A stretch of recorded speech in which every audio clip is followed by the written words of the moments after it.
Welcome to Daily Devotion with Ken Gurley. Devotions designed to inspire you on your daily walk with God.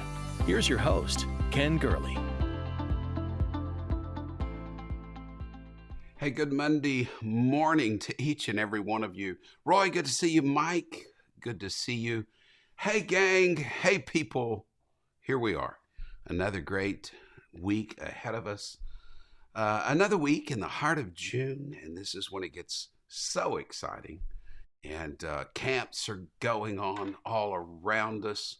And our grandkids have been to children's camps, more this week.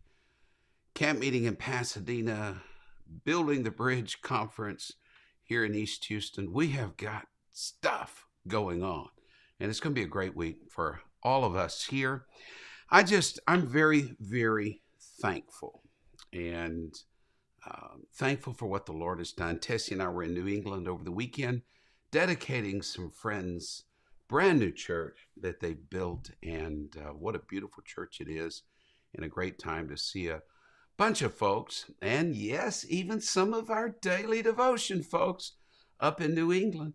I know God is no respecter of persons, but he certainly is of weather. Let me just tell you, walking out of the hotel up there, headed to church, I was braced for, that near 100 degree, near 100% humidity, and you walk out the door and you go, oh, this is nice.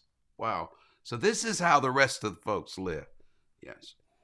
But anyway, today on Daily Devotion, I just want to begin with an observation. In the area where we live along the Texas Gulf Coast, springs are kind of the forgotten season. I mean, we race from the depths of winter to summer. It seems we skip spring a lot of times. But this year we had a true spring in this area. And it just lingered long. Cool temperatures lingered long. Now, they're long forgotten right now. I'm telling you, we are here. We are here in summer. Oh, my. But, I just felt something just hit me this morning about spring. Took me a moment in a caffeine-deprived brain state to figure this out and sort it out. But finally, I stumbled on it and found what I was looking for. And so I want to share this with you. Welcome to our Daily Devotion family. It's going to be a great summer week. Share this with one another. Just encourage one another. Let's hold together through this season and just see some good things happening in our midst. Some good things on the Daily Devotion front. Of course, we're on kycc.com. Urge you to join us on Central Time at 7:45 a.m., 7:45 p.m. on kycc and .com if you're out of the reach of the radio stations, and you can enjoy it there. The KenGurley.com site is up, and podcasts are available on both sites, and that's just great. So if you're on YouTube, subscribe, Facebook, follow, share with one another. Here's what came to me. Vicki, this is what came to me. There was a passage, thinking about spring, there was a passage in the oldest book of the Bible. Now, that is the book of Job. Job was a contemporary, maybe even a predecessor of Abraham. Before Abraham left Mesopotamia. Now, Abraham's story is in Genesis, but that wasn't written until hundreds and hundreds of years later. The book of Job contains the story of a man named Job. It deals with one of the oldest questions that mankind's ever had. Why do bad things happen to good people? And the story of Job, I think, has comforted more people in times of trouble than perhaps any other area of the Bible except Romans 8:28, that God works all things together for the good. The story of Job is easy to tell, but it's hard to understand and apply. Get this, Jacqueline, here we go. It seems that God was so fond of Job and so confident in Job's faith that he agreed to allow Satan to tempt him. Provided Satan didn't take his life, he was free to hurl assaults against this godly man. I do want you to notice that even the enemy has to ask God's permission. And any trial has already passed the Lord's inspection. Anything you and I are going through right now has already passed the Lord's inspection. It's already passed the lens of his great love.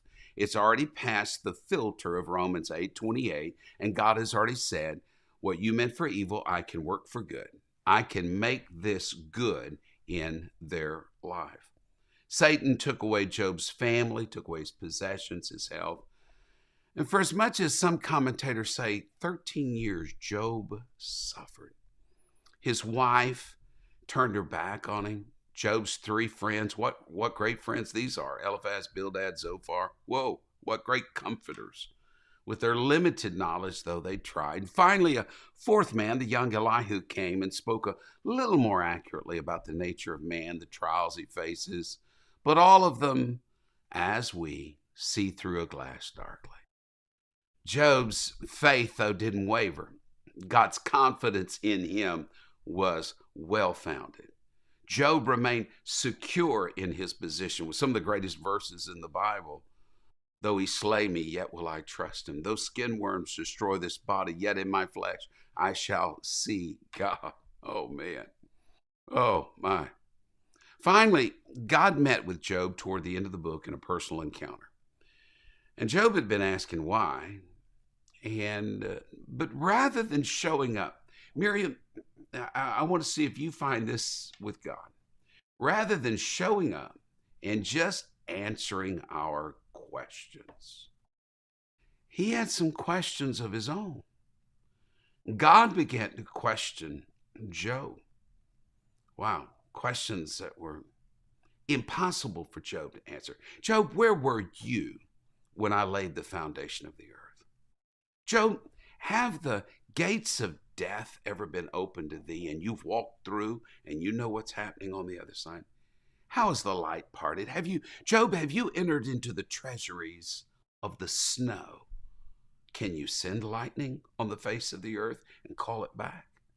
In other words, God seems to be saying, Job, if you figure out all of the mysteries of the universe, then we'll get around to that question. Why? Why did bad things happen? But then God poses a question in his long list of questions, some 70 odd questions, I think. He poses a question that reaches to the far expanse of the universe. It involves 2 constellations, 2 clusters of stars that are still known by the same names today, that the ancients could see in the night sky. The Pleiades, the 7 sisters of the Pleiades, and the Orion belt. And God asks, Job, canst thou bind the sweet influences of Pleiades? Can you loose the bands of Orion?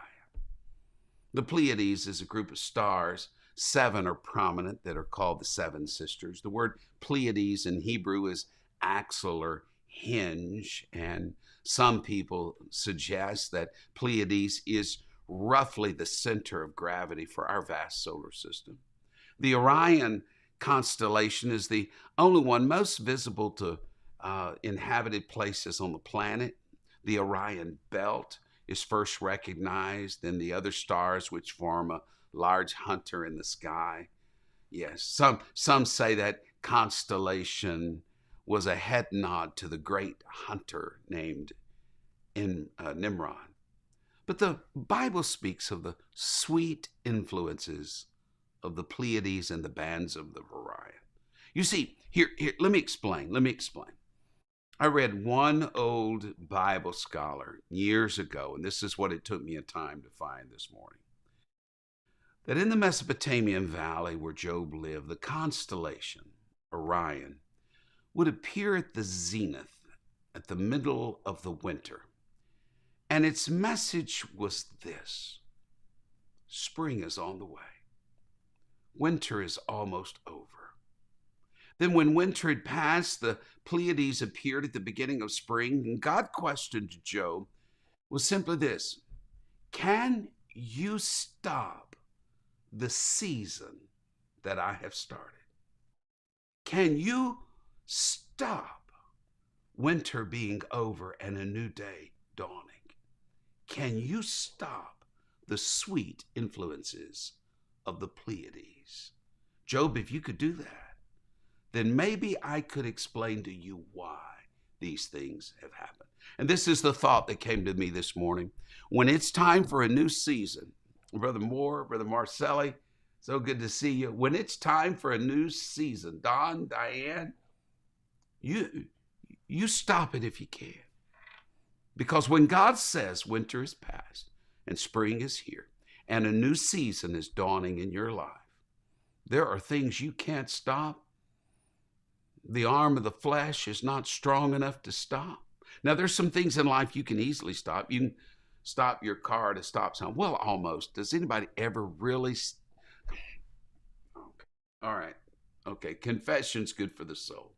How many of you promise me, you promise the daily devotion family that you always come to a complete stop at every stop sign? I hand to your heart, I want to hear testimonies of the absolute honesty. Or do you just sort of almost, but those wheels keep turning just a little bit? Yes, yes. There's some things in life that you can easily stop. You can almost stop your car at a stop sign. You can almost stop the water from dripping out of a faucet. Almost. Almost. There are some things that are within the power of your control, that are within your grasp. They can be turned off. They can be stopped. And so much of what's within our grasp, we can begin to think there's nothing that man can't stop. We begin to think foolishly that we are in control of the universe, in control of genders, in control of worlds and powers and authorities and principalities, and that we have the ability to stop anything. Well, there's a lot of things that can be stopped, but never forget, there are some things that just cannot be stopped. Stop it if you can. Stop it. Stop the sweet influences of the Pleiades. Stop a new season from coming. No, you're not able to, because that new season is going to dawn. It's coming, whether you like it or not. It is coming. When God says it's going to happen, it is going to happen. For hundreds of years, men have tried to start this perpetual motion machine, a machine that once started will never stop, and a machine that scientists have dedicated their minds, their lives in search of this machine, but they've always been disappointed, because it seems that no one in this earth can make something that will never stop. Yes, violates the second law of thermodynamics, but God can, because he is not subservient to natural law. He is at home in the supernatural and the infinite realm. I'm just trying to say, Erica, God can start things that no man, no matter how hard we try, we can't stop. Job, you're trying to get your hands on things that only I control. You're trying to understand the whys when I'm telling you you're not ready to understand the why. You will understand it better by and by, but you're not going to get the answer to your why under the sun. There are things, Job, you're not ready for. You can't stop the spring from coming. It's in my hand. Do you know that Satan has always tried to stop God? Always. Do you remember one of the harshest rebukes in the New Testament? I mean, I think it was, Michelle, I think it was actually 7 verses after Simon Peter said, "Thou art the Christ, the Son of the living God." And Jesus said, "Blessed art thou, Simon and Barjona, flesh and blood's not revealed to you, my Father in heaven." I think it was 7 verses later that Jesus said to Simon Peter, "Get thee behind me, Satan." Do you know what Simon Peter had suggested to Jesus? that Calvary was not going to happen, that he was not going to be crucified. And Jesus said, you can't stop this. You can't stop the greatest story ever told. You can't stop redemption's story. It's not in your power. No. Satan's always tried to stop God. The cross was a big stop sign in his book. But the empty tomb means that Jesus was open for business, such that when John saw him, the risen Christ, he said, I am he that was dead, but I am alive forevermore. Even though there are millions in the grave right now who place their hopes in him, they haven't come to the end of the road. Satan, stop that if you can. Resurrection will dawn. And to be absent from body is present with Christ. Stop that if you can. We have a God that, even though we like to talk about, how we've bound the hands of God, we've limited the Holy One of Israel, there are certain ways we cannot limit God. He is going to send a new season, whether we appreciate it or not, whether we grasp it or not. You can't hold him back. Satan tried to stop the church. He tried to stop you and me. For the past 2 millennia, he's tried to stop the church. Once Jesus set it in motion on the day of Pentecost, he's not been able to quench it. He's not been able to stop it. Crucified, stoned, boiled in oil, exiled, fed to lions in arenas, driven into the catacombs. The devils tried to stop the church. Bibles stripped from them, put behind iron curtains, bamboo curtains, families torn apart, forced to worship in private, barred by law to assemble, but still the church remains. They don't understand this. They don't understand this because they don't understand the owner of the church, that this church is built by one who refused to be stopped at a grave, the one with keys in his hand, the one who doesn't just open doors, he is the door. He can step through a wall to reach his people. Upon this rock I will build my church, and the gates of hell, you can't stop it. The church is going to survive. You say, well, our local church is having some issues. There has never been a local church that hasn't had some issues. Oh no, always issues. You know why? You know why? Because there's skin on everybody coming to that church. But the church is going to survive. The church is going to make it. And regardless how dark the night gets, how much hell assaults the church at large, the church universal, and I would say your local church, we're going to make it. We're going to pass over to the other side. Stop it if you can. You know what I take from this? Canst thou bind the sweet influences of the Pleiades? Can you loose the belt of Orion, the hunter? No.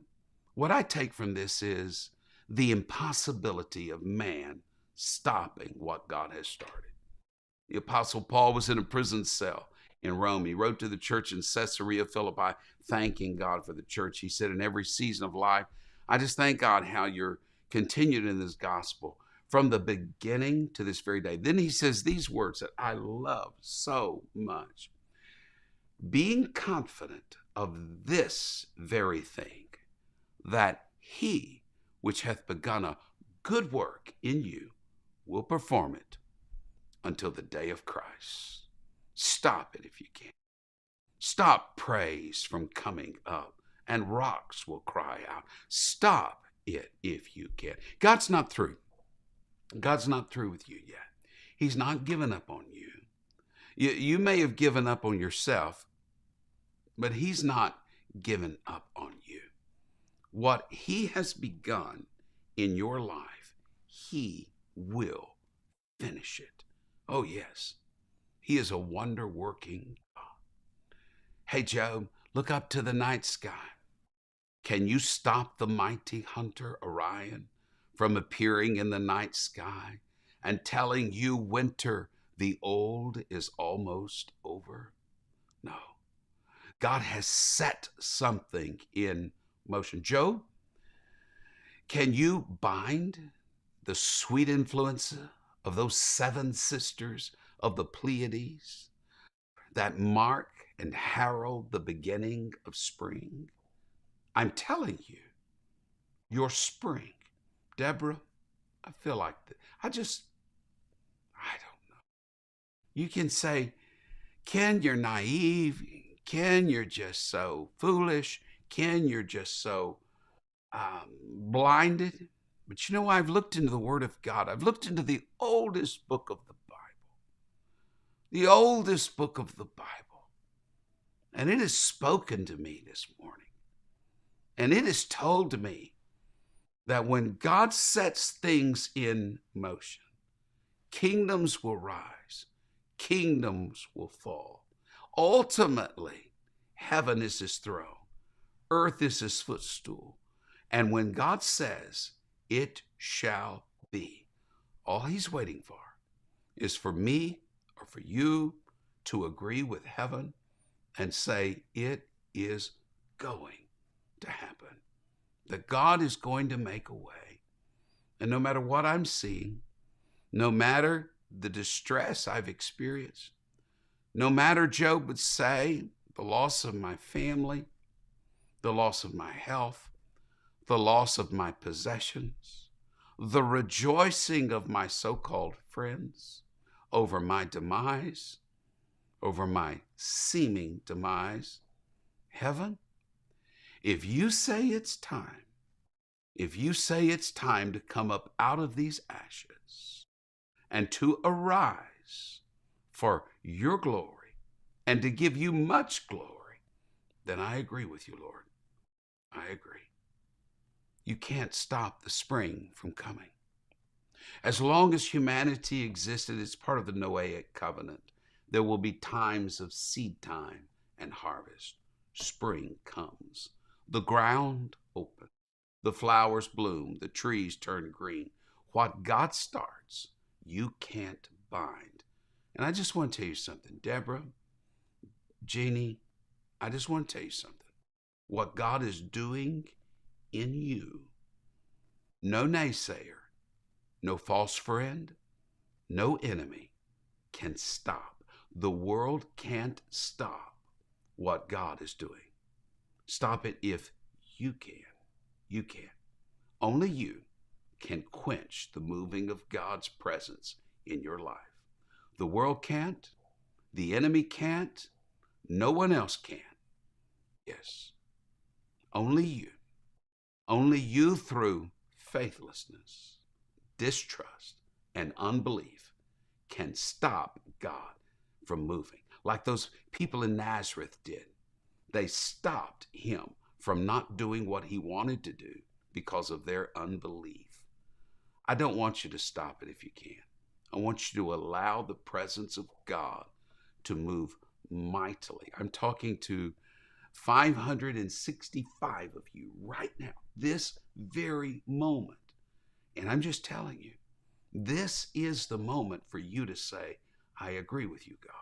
I am going to see what you are going to do in my life. Stop it if you can, but I pray that you let a new season come into your life and let the old be vanquished. What a great subject. What a great subject. I believe a new day has come for each and every one of you. Why don't you accept it, receive it, share it with someone. Again, follow on Facebook, subscribe YouTube. KYCC, we're starting in just a few minutes. God bless you. What a great, great daily devotion family we have. You folks are the greatest.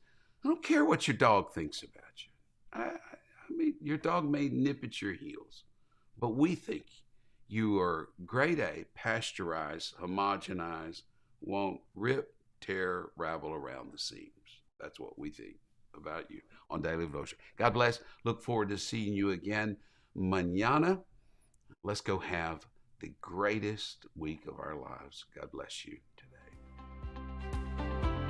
Thank you for sharing in Daily Devotion with Ken Gurley. We pray this ministry has been a source of encouragement and strength to you. Please be mindful that your financial support enables us to meet with you each day. To give a donation or connect with us, visit our website at kengurley.com. There you will also find the latest books, podcasts, and resources. The book on prayer is Pastor Gurley's latest book. You can get your copy of this life-changing book at kengurley.com. May God's favor rest on you in every way until we meet again.